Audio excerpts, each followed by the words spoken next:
Hello again, it's another Bex and Henry video, this time telling you all about the Game Pass games coming in April 2024. Yeah, from gators to golf courses, we've got loads of green things springing up on Game Pass in the first half of April, starting with perhaps the only game ever where you can drive a burger.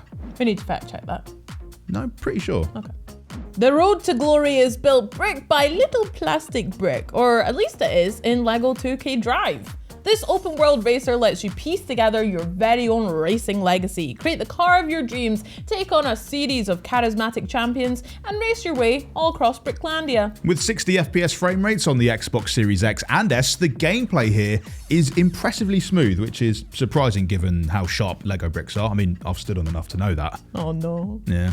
LEGO 2K Drive also features local and online multiplayer with full cross-platform support. We actually played this with the devs over on Twitch when it first came out and absolutely loved it. But I want to know, what's your favourite LEGO flavoured game at the moment? Is it Star Wars, Fortnite? Hit the comments and let us know. Bex, do alligators alligate? No, but they're never late. What do you mean? You ever seen a late alligator? I've never seen an alligator, to be honest. But maybe we'll find out if they do alligate when Little Gator game hits Game Pass on the 4th.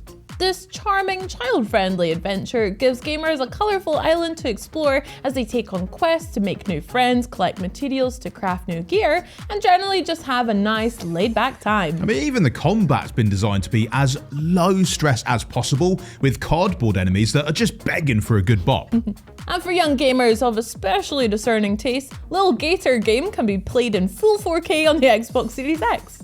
Do you know what? Not enough games give you the chance to play as a 19th century botanist, but that is exactly what you're going to be doing come April 9th. Botany Manor is a first-person puzzle game where you get to play as the esteemed scientist Arabella Green. The goal is to figure out the exact right conditions to grow a whole range of plants. Yeah, but while the game takes inspiration from the laws of real-world botany, the flora you'll be tending to are decidedly fantastical, so be prepared to apply some outside-the-box thinking. Watching flowers bloom has been an enjoyable part of everything from Okami to Stardew Valley, and if you're horticulturally inclined, Botany Manor could be the perfect springtime adventure.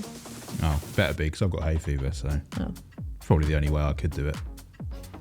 Let me set the scene for you. The year is 1970, the place is northern Quebec, and the weather is cold, very cold, like really, really cold, and that's where you come in.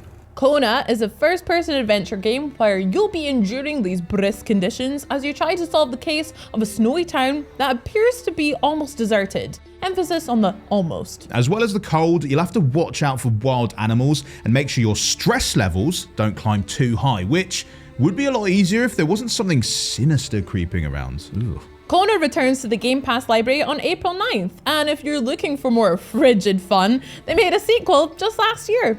Just pack a sweater. Set 3 years after the events of Rise of the Tomb Raider, which is in Game Pass right now by the way, Shadow of the Tomb Raider is the thrilling final chapter in this epic trilogy. Honestly, between this and the recently remastered trilogy, she's really got up to quite a lot lately. Yes. Shadow of the Tomb Raider takes players across the Americas in search of a lost city where one of those Mayan end-of-the-world prophecies is starting to look a little bit too plausible. Yeah, do what you can to avert the apocalypse while being chased down by a shady paramilitary group and try not to get gobbled up by the local wildlife. Oh, and if you can find a bit of time to raid or tomb or two, that'd be good. Coming to consoles, cloud and PC on April 11th, Shadow of the Tomb Raider makes for a suitably epic finale to this exhilarating trilogy. EA Sports PGA Tour tees off just as the Masters finishes up, coming to Game Pass Ultimate on April 14th, courtesy of EA Play. This cutting-edge golf sim uses a new system called Pure Strike to make sure that every shot and every swing looks and feels as realistic as possible. So, you know, if you send the ball straight into a bunker, you're really gonna feel how much your shot sucked. And authenticity really is the name of the game here, with over 30 real-world courses to play on, including some of the world's most exclusive venues. EA's game also features all of the majors, giving players the chance to live out all of their most outlandish golf-based dreams. Whether it's Tim Burton's dark imaginings or Wallace and Gromit's more cheese-oriented tales, stop-motion animation simply hits different. Just ask our mate Harold Halibut. Yes, this gorgeously handcrafted narrative game comes to Game Pass day 1 on the 16th and revolves around a spaceship which has found itself stuck at the bottom of the ocean, but on a far-off planet. Over the years, most of the residents have come to terms with their watery new home and built a pretty neat little society there. But one brilliant scientist still believes their spaceship can take to the stars once more. Playing as that brilliant scientist's perfectly okay assistant, you'll get to find out whether they're right and meet a whole bunch of interesting stop-motion folks along the way. There'll be plenty more titles coming to Game Pass in the second half of April and beyond. So be sure to subscribe and we'll tell you all about them. Bye!